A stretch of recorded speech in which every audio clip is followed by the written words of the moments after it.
Welcome back to Pokemon episode summaries. Today, I'll be doing the next special of the Pokemon anime, which is an episode of Pokemon Chronicles titled Luvdisc is a Many Splendors Thing, and this focuses on Misty.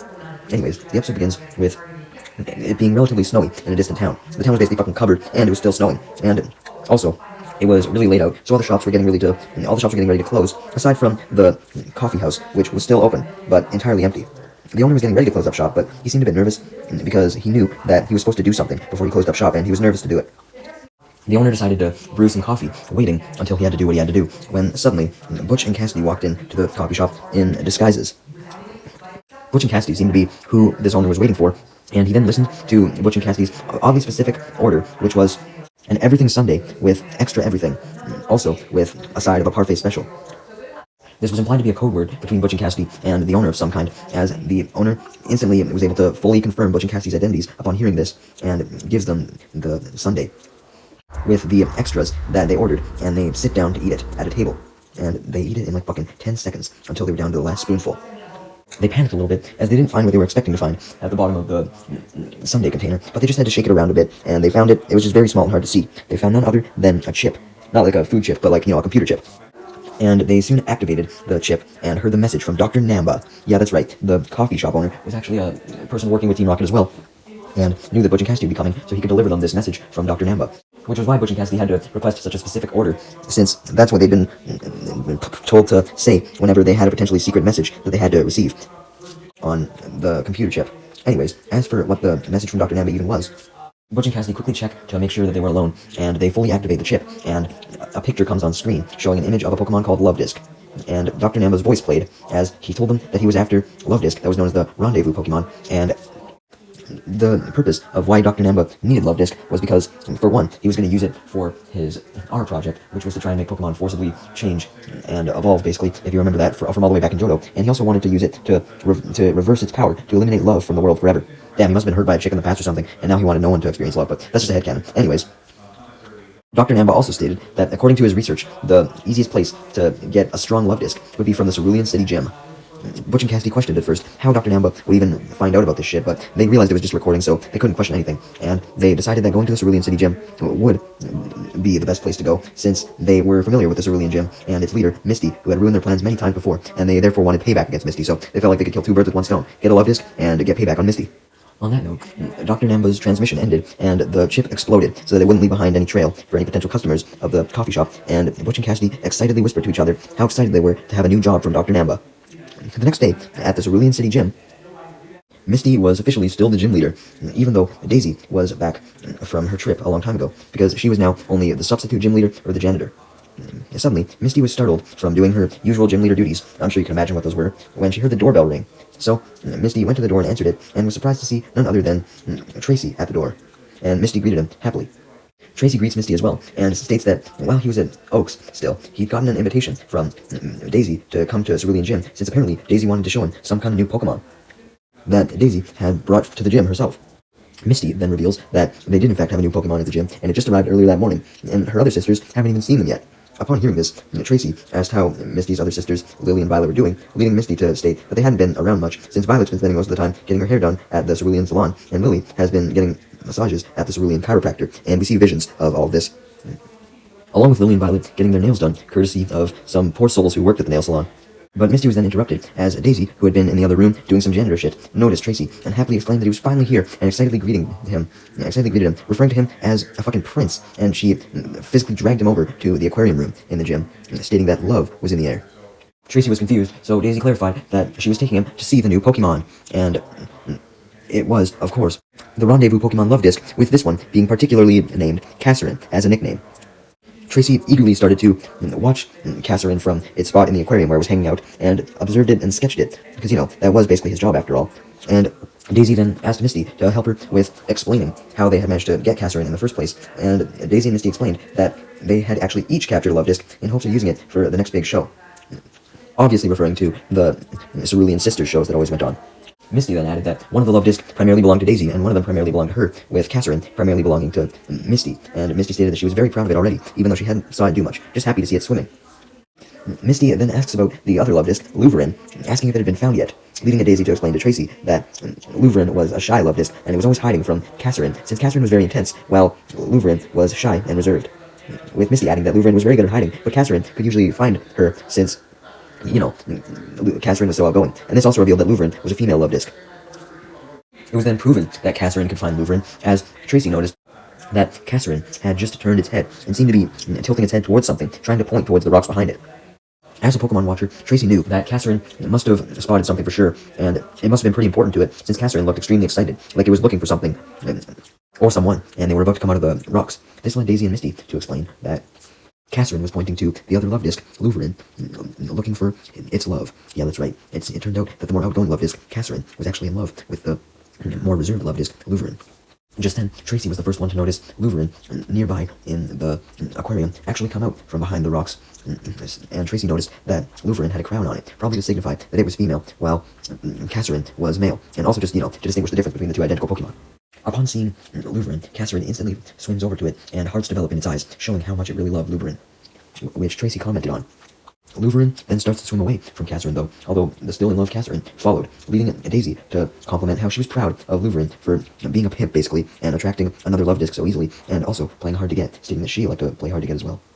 Although Misty scolds Daisy for complimenting Luverin, saying that she should feel bad for Catherine instead, since Catherine was just being ignored, leading Misty to explain to Tracy as well that even though Catherine really loved Luverin did not return the love whatsoever. And Tracy realized this for certain when Catherine went up to Luverin and tried to flirt with it, but Luverin just rejected it and swam away once again, leaving Catherine to sulk, heartbroken. Misty felt sorry for Catherine being rejected and tried to lift its spirits by telling it not to give up and just try and earn Luverin's affection yet again, but Catherine was too hurt from the previous rejection to even think about trying again, leaving Misty to complain that although she did feel bad for Catherine, he could be a real fucking wimp and baby sometimes.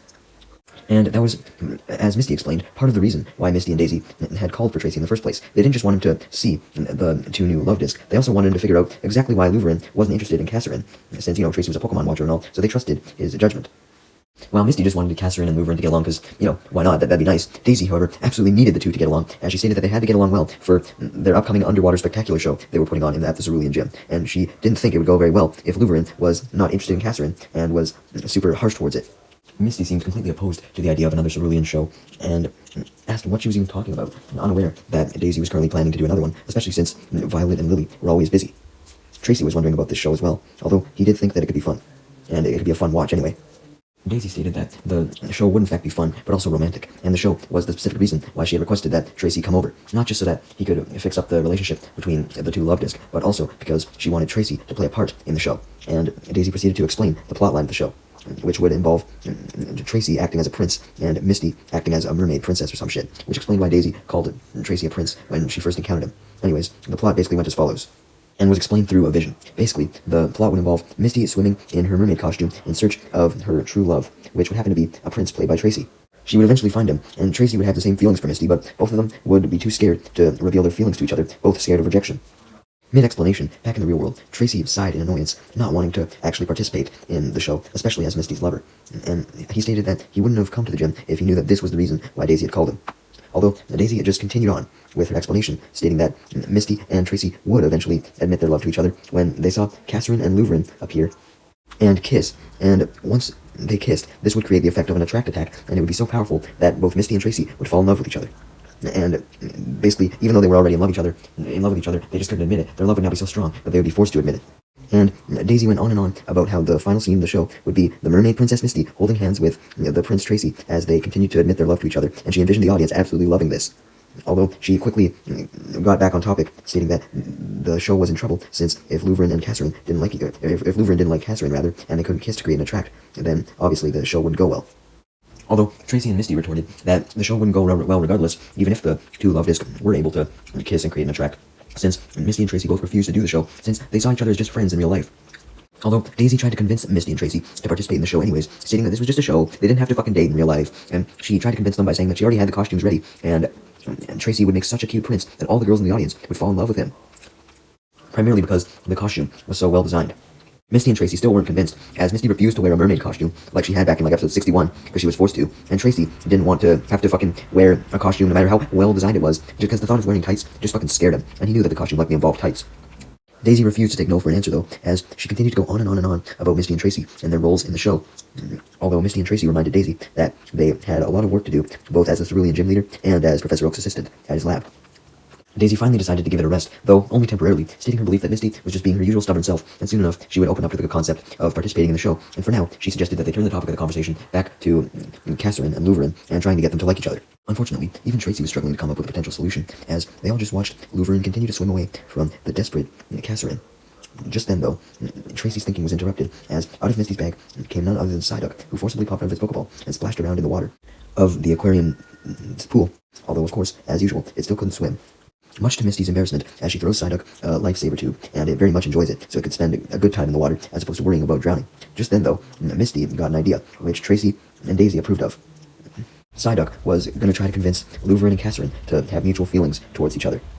Before Misty could actually tell Psyduck to go through with this, though, Louverin and Catherine then swam up to the surface of the water, and Tracy, Misty, and Daisy watched as Psyduck floated between them in its lifesaver.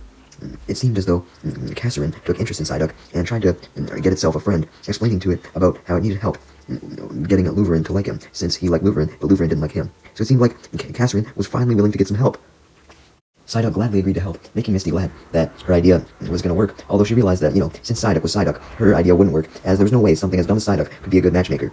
As Psyduck went up to Louverin and asked why it didn't like Catherine, also trying to gas Catherine up at the same time by making up last-minute fibs about how fucking cool it was, even though he didn't even know Catherine at all. Louverin refused to believe what Psyduck had just said, though, and simply gave Psyduck a water gun in the face and swam away, leaving Catherine extremely disappointed, crying. Misty, Daisy, and Tracy were all disappointed as well, remarking how they shouldn't have ever thought to trust Psyduck with anything. Underwater, unbeknownst to Misty, Tracy, and Daisy, a small trap that was like a little capture ball or something, not a Pokeball, but it's this purple thing you see in the picture. It was underwater, and it captured Louverin inside it, since Louverin had went underwater to try and get as far away from Catherine as possible, only taking seconds to do so. Misty, Tracy, and Daisy finally realized that something must have happened to Louverin, even though they didn't see it captured, when a submarine popped out of the water, revealing Butch and Cassidy, who jumped onto the diving board, announcing their arrival with their own version of the motto, and declaring their plan to steal Luvdisc. And they proved that they were the ones who caught Luvdisc, as Butch uses a remote control to bring up the ball that had captured Luvdisc up to the surface. Daisy instantly demands that they give Louverin back, but Cassidy just laughed and sent out her Sableye, having it use Shadow Ball. As a result, the entire gym was filled with a smoke from the impact of the Shadow Ball, and by the time the smoke had cleared, Butch and Cassidy had escaped the gym with Louverin, using the smoke as a distraction to get in their submarine and transform it into a submarine with fucking wheels so it could travel on land. And they go out through the aquarium in the gym somehow. There must have been like a hole or some shit. And they then drive off through the forest at the backyard of the gym, because that's where beneath the aquarium led to. And they drive off away from the gym entirely in their now car-like submarine, laughing that Tracy, Misty, and Daisy would never catch up to them. Anyways, back at the gym, all seemed hopeless, as Misty and Daisy, in fact, didn't think they could ever catch up to Butch and Cassidy, although Tracy had an idea, declaring that they could get Louverin back and find it. They could just chase after Butch and Cassidy in Daisy's car, which he saw on his way in and knew that she had, and added that they could bring Catherine along for the ride, in a little water tank, of course, so it wouldn't die, and they could use Catherine to save Louverin, so Louverin would then love Catherine as a result. With that, Misty, Daisy, and Tracy went out of the gym and got into Daisy's car. But not before Misty and Daisy congratulated Tracy on the idea, admitting it was very good, and they of course also filled a small tank with water for Catherine, and loaded it up into the truck. Once Daisy was in the driver's seat, Misty was in the seat beside her, and Tracy was in the back with Catherine. Misty noticed that Catherine still seemed to be sad from Louverin's rejection both times earlier. But Misty stated that it had to drop that and be braver for Louverin if it wanted to help get her back. Catherine was admittedly interested in the prospect of him helping get Louverin back, and Misty realized that she hadn't explained the entire plan to him yet, so she did so. Upon hearing the plan, though, Catherine just got even more sad, realizing that he couldn't help Louverin even if he wanted to, and he just stayed still and shook his head, as a way to state that it didn't believe that it could help Louverin even if it wanted to. Misty then gave Catherine a pep talk, though, stating that it could save Louverin if it just concentrated extra hard and was able to try and sense it, or some shit, since Pokemon could usually sense Pokemon of the same species, and if Catherine could do this, then it could help them catch up to Butch and Cassidy. Hearing this, Catherine realized that maybe Misty was right, and it decided to help, as it concentrated and turned its head west, indicating that that's the direction that Butch and Cassidy had took Louverin. now having the direction they needed to go. Although Daisy was a bit nervous since she had never really driven before, she just had that truck since she was so rich and she felt the need to spend her money. This was an emergency, and she was excited to go driving for the first time, even though she was a bit nervous. It was kind of a balance of both. So she hit the gas pedal, but not before putting on her sunglasses and gloves from her starring movie role as High Speed Hannah, which was apparently an action movie, and Daisy then did a pose to show off her new look, which embarrassed Tracy and Misty and kind of startled them. They certainly didn't expect Daisy to suddenly act like this. But anyways, without further ado, Daisy focused all her attention on driving as fast as she could to catch up to Butch and Cassidy, revving up the engine as much as she could, stating that she felt like a pro driver, even though this was her first time driving, since she felt the wind blow her hair. And eventually, they were able to catch up to Butch and Cassidy. Although, as they did, Butch and Cassidy noticed that they had caught up in the review mirror of their sub with wheels. This happened after Butch, Cassidy, Daisy, Misty, and Tracy had all driven away from the gym through a forest, now on a roadside cliff area. Anyways, Butch panicked a bit as he tried to speed up to outdrive Daisy, although Daisy just sped up as well, and she was keeping equal footing. And suddenly, it seemed as though Butch had run out of any more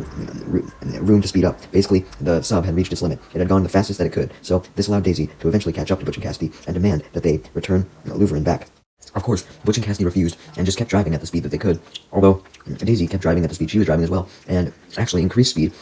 driving so fast that she ended up passing Butch and Cassidy, leading Misty to state that they weren't supposed to do that. They were just supposed to keep at equal footing with Butch and Cassidy. Getting up ahead of them, there was no point. Although Daisy retorted that now that she was in front of Butch and Cassidy, she could just stop in front of them and cut them off. Although when she went to stop, she had trouble remembering how to stop. Yeah, that's right. She just obviously didn't know about the brakes, I guess. Eventually, she did remember to slam down on the brakes, though, which abruptly put the vehicle to a stop. Unfortunately, when Butch and Cassidy's sub approached the truck, though, Butch just laughed as he got rid of the wheels and fully converted the sub back into a sub and turned around the sub and went into the ocean on the other side of the cliff and started to go across the ocean, bragging about how their vehicle was waterproof and landproof, while the truck was just landproof. Misty, Tracy, and Daisy didn't deny this, knowing that the truck was only suitable on land, but fortunately, right as Misty and Tracy ran to the edge of the cliff, debating jumping in the water to swim after Butch and Cassidy, Daisy called them back to the truck and revealed that she actually had an inflatable raft in the back of her truck, although it needed inflating. Tracy took on this job, as with all his might, he pumped up the inflatable raft as fast as possible, and managed to finish in goddamn record time as they went into the water with it and tried to follow Butch and Cassidy, even though Butch and Cassidy were way ahead by this point. While in the raft, Daisy revealed that she had the raft in the back of her truck, since she liked to keep supplies that she needed for some of the shows, including this raft, in her truck, since she never used it for driving, so she basically only used it for storage. Tracy then asked Daisy, however, why she didn't help inflate the raft when she was the one who bought it, but Daisy stated that as an actress, it was better for her to observe Tracy doing it, since actresses were supposed to watch how others performed, such as the director, and then take reference from them. Although Tracy knew that Daisy was just making a stupid-ass fucking excuse. Anyways, Daisy at least agreed to be the one to drive the raft, and they continued to chase after Butch and Cassidy, with Catherine still pointing the way that Butch and Cassidy went, since it could still sense Louverin. Although Daisy didn't have much experience driving a raft either, so she did speed towards Butch and Cassidy, but it was very hard for her to control the raft and keep it from not shaking, especially since the waters were so shaky. Regardless, they eventually made it at a group of rocky islands, but they stopped there since Catherine had stopped directing them. Since apparently Louverin's refusal was too much for Catherine, he could barely take it, and it was basically like PTSD. It just kept coming back to him, so even if he seemed good before, he would just keep getting affected by it. And Catherine was also starting to doubt itself as well, although May was able to comfort it, even when Catherine started to get queasy out of nervousness for having to potentially save Louverin, reminding it that if Catherine could just save Louverin, then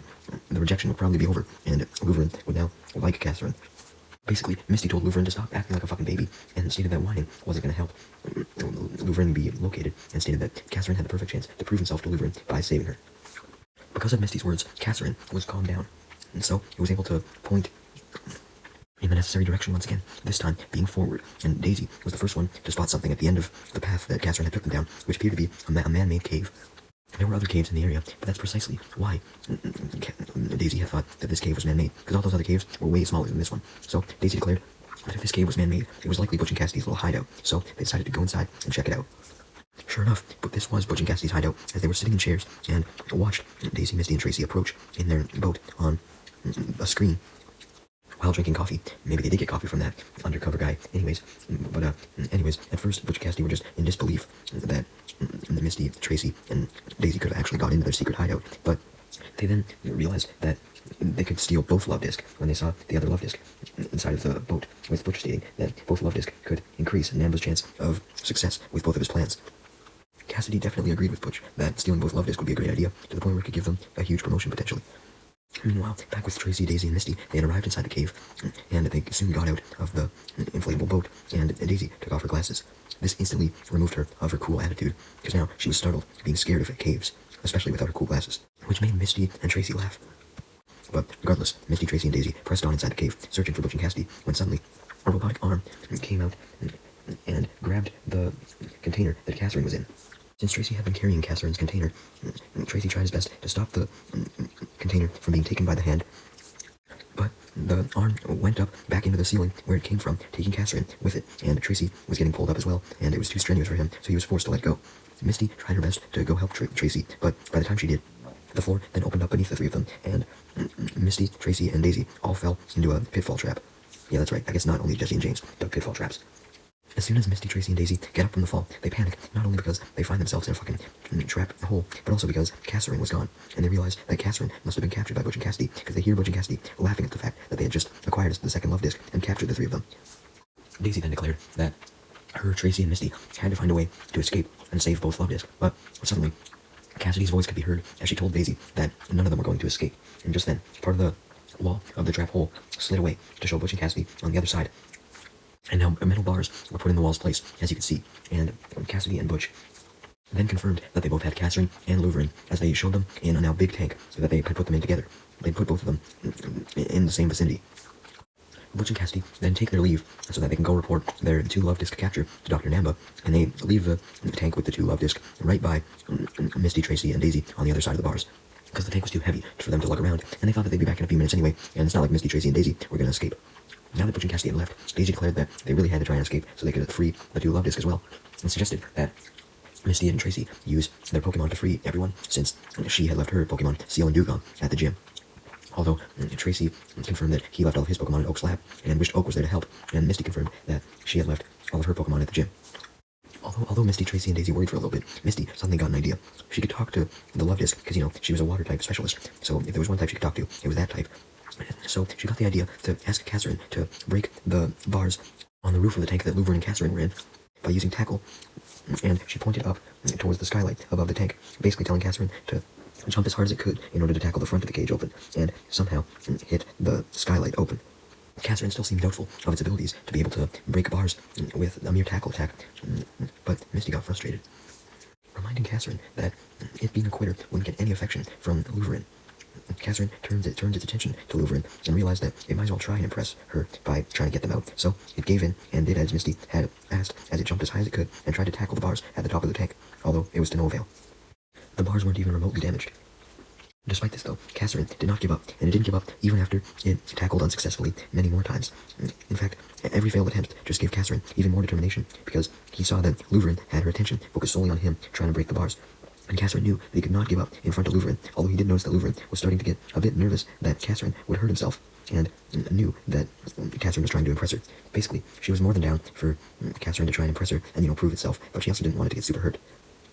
Catherine did certainly get injured on its lips from all the tackling, which did worry Louverin even more, but eventually Catherine was able to break the bars of the cage, relieving Louverin, both at the fact that Catherine didn't have to harm itself anymore, and at the fact that Catherine and Louverin could now escape. Catherine just had to focus his attention on the skylight next, and it did so, using water gun on the skylight. And luckily, Misty had an idea to help Catherine get rid of the skylight as well, which was to have it use a water gun to blast it away, but the skylight remained where it was, and didn't even move. But then Catherine just took a deep breath and launched a super strong water gun this time, which was able to destroy the glass of the skylight, therefore opening the skylight and truly allowing Catherine and Louverin to escape. Unfortunately, though, the skylight being broken set off an alarm that echoed throughout the cave, alerting Butch and Cassidy just as they finished reporting to Dr. Namba. So they ran back to the two love disc, Misty, Tracy, and Daisy, but they were too late to stop the two love discs from escaping, no matter how fast they ran, as now that Catherine had impressed Louverin, Catherine didn't have to do the escape all on its own now, as Louverin was more than willing to help. So Daisy took control of Louverin, since Louverin was her love disc while Catherine was Misty's, and Daisy had her love disc use a water gun, shooting it through the hole of the now destroyed skylight, while Misty had Catherine use an ice beam to freeze the path of water that Louverin was making. And sure enough, this created basically a frozen pathway out of the hole that the two love discs could escape out of. Much to Tracy, Misty, and Daisy's delight. However, as both love discs got out of their cage and proceeded to climb up using the ice path, they were stopped as Butch and Cassidy had now arrived. and Butch instantly pressed a button on his remote control that activated the capture ball again to capture both Luvdisc inside. But Misty had an idea, and knew she had to order this fast before the capture ball reached the Luvdisc, and ordered Catherine to use Double Team, which now left Butch fumbling with his controller, trying desperately to grab the real Luvdiscs, but he ended up just grabbing all the fake Double Team illusions, much to his frustration. And due to Butch being distracted, and Cassidy not knowing how to even operate the controller, Louverin and Catherine used this opportunity to escape by climbing up the path, and then going down it, out of the cave. But since Cassidy wasn't messing around with the controller, she saw both of the real Luvdisc go out of the cave, knowing that they were the two real ones because all the other duplicates stayed where they were, and she immediately also climbed up the path to go after the two Luvdisc, and alerted Butch to the situation as well. So she basically just told Butch to stop fucking with the controller for no reason, and just follow the two Luvdisc, and Butch obliges, gratefully tossing his piece of shit controller aside, somehow not breaking it. Eventually, the two Luvdisc reached the end of the icy path, but they panicked as they were now cornered. One side, Butch and Cassidy were quickly approaching them, and the other side was none other than a dead end, being a cliff that led down to a very fierce-looking river. And things only got worse for Louverin and Catherine, because since they couldn't move forward, Butch and Cassidy were easily managed to catch up to them, and Butch tried to just grab the two of them with his hands, leading Catherine to attempt to push Louverin out of Butch's way to save it, and Catherine also prepared to fight Butch. However, Louverin warned Catherine not to try and fight Butch when Butch was clearly a human and could just grab Catherine no matter how strong Catherine was. Catherine realized that Louverin was right and got a different idea, motioning for Louverin to kiss him after very quickly coming up with the idea. Louverin was a bit hesitant, even though she definitely did respect Catherine now. But then Catherine turned around, facing Louverin, and Louverin trusted Catherine, knowing that this kiss was likely for the best and could save them both. So the two of them started to make out, and their mouths stayed connected for a very long time, which left Butch and Cassidy unable to even think about capturing the two Luvdisc, because they developed hearts in their eyes, because the two Luvdisc kissing had therefore equaled an attract attack. So now, Cassidy and Butch were basically in a trance, in love with the Luvdisc, and too in love to even move, simply just oohing and awing at the cute kiss between the Luvdiscs. That was only half the reason for the kiss, though, as now that the two Luvdiscs' lips were connected, they could move their bodies together. And then because of this, they essentially became one wider creature, and they each rotated their half up and down, basically in the motion like a butterfly, which allowed them to fall off the cliff, but float and descend gently down into the river below. And thankfully, Catherine and Louverin had landed in a calmer part of the raging river, so they were good, and they unlocked from each other's lips. Although Catherine had officially earned Louverin's love, as Louverin enjoyed the kiss and was pleased with Catherine's idea to save the both of them. And this made Catherine happy, realizing that his plan to escape and his plan to gain Louverin's love at the same time had worked.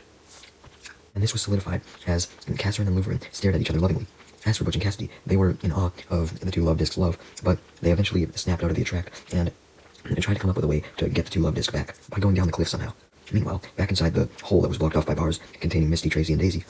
Butch had actually dropped the controller right outside of the bars that Misty, Tracy, and Daisy were being held in, to the point where Tracy was able to grab a hold of the controller, and he was able to use the controller to control the ball that Butch had tried to use to capture Catherine and Louverin. Although the capture ball was still in the tank, so Tracy had to really get used to operating the controls pretty quickly, and once he did manage to get the capture ball out of the tank, but after this, he accidentally self-destructed the capture ball, which, even though the three of them had been standing back in fear that Tracy would fuck up with the controls, ended up burning Misty, Tracy, and Daisy a little bit, but on the bright side,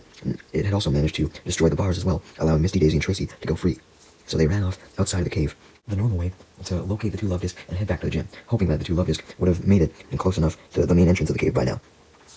As for how the two Luvdisc were actually doing, they were continuing swimming together towards Cerulean City, into the city's main sea, as opposed to the river they were currently in. And just as they were getting close, they were suddenly stopped, reaching a dead end, which they thought was just a dam. So they went back, turning around to find another way to Cerulean City. But then, mysteriously, yet another net appears on that side as well, effectively trapping the two Luvdisc, as they couldn't go forward or backwards. And it was then revealed that Butch and Cassidy, who were standing on a cliff above the river, had activated these nets. And both Luvdisc realized this when they looked up to see Butch and Cassidy standing there menacingly, as Butch and Cassidy declared that they were not going to let the two Luvdisc escape this time, sending out their Sableye and Mightyena. Just as Butch and Cassidy sent out their Pokemon, though, Catherine was of course primarily angry at Butch and Cassidy themselves, not their Pokemon, so Catherine used a water gun right on Butch's face, and although it soaked him pretty bad, Butch was barely effective. Although he was a bit angry, so ordered Cassidy to get some revenge for him, leading Cassidy to have Sableye use Fury Attack on the Luvdiscs. But much to Cassidy's dismay and Sableye's embarrassment, it had seemingly forgotten how to use Fury Swipes, and also it couldn't use the attack since it was high up on the cliff, and the attack was close range. And Sableye couldn't swim to go after the two Luvdisc either. Thankfully, Butch had a backup plan, as he revealed another secret control that he had, pressing a button to make the two fences close in on the Luvdisc, and eventually, once the two fences made contact with the Luvdisc, they would form one huge net and capture the Luvdisc inside. And Butch was also going to have his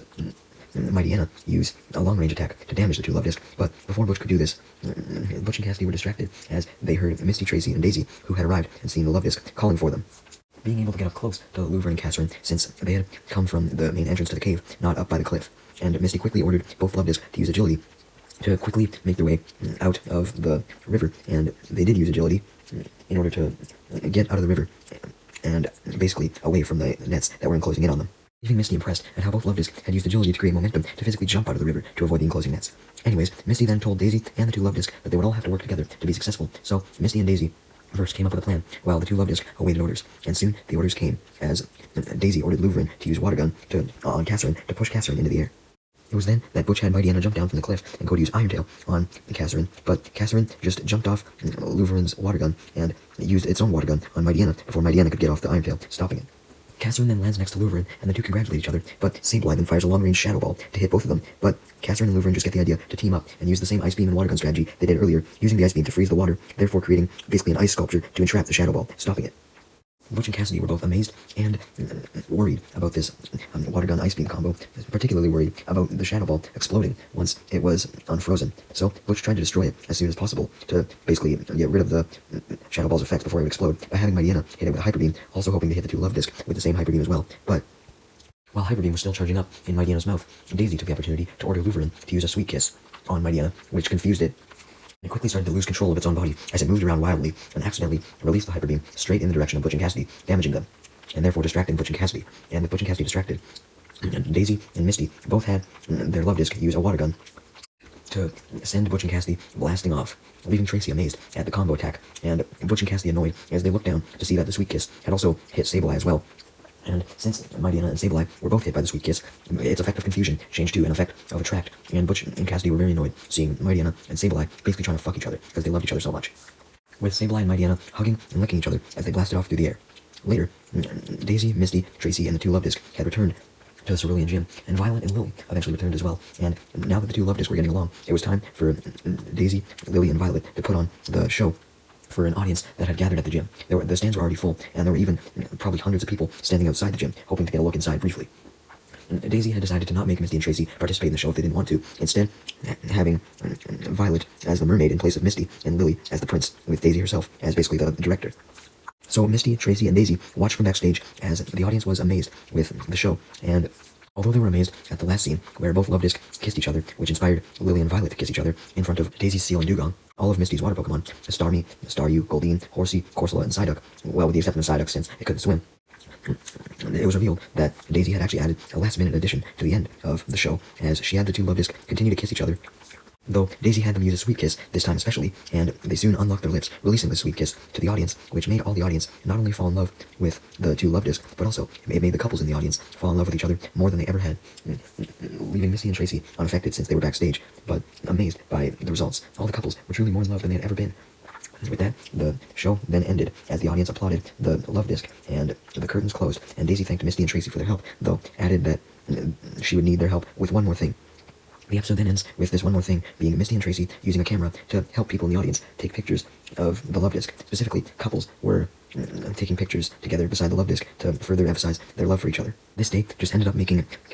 Cerulean City even more notorious and filled with love, since Catherine and Louverin would sometimes make people who visited the gym fall in love when they'd happen to do kissing themselves. And eventually, love was spread relatively all throughout Cerulean City. Well, not really all throughout, but there was a lot of new couples.